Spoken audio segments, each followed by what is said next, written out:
Hi guys, welcome to another property showcase by propertycozy.com.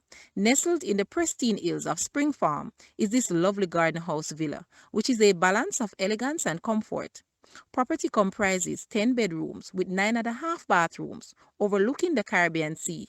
The building is split over 3 stories, which are disposed over a basement, ground floor, and first floor, with accommodation being accessed from the main entrance on the ground floor through a living room with dining room, kitchen, a bedroom, bathroom, and administrative office, 2 ensuite bedrooms with 2 staff quarters and utility area.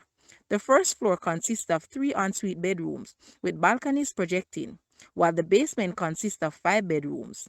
The grounds of this property is well maintained with trees, fruit trees, and shrubs, making this an investor's dream atop the world-class half-moon golf course.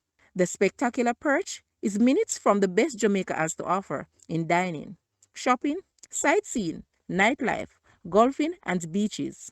Guys, let's take a look at this house, and please watch the entire video for more details at the end.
The asking price for this house is US 1.38 million or Jamaican $212.3 million. To purchase or make an offer, please take a look at your screen, or you may visit the description area below for full details. If you like this video, please hit the like button and also share with a friend. Thanks for watching, guys.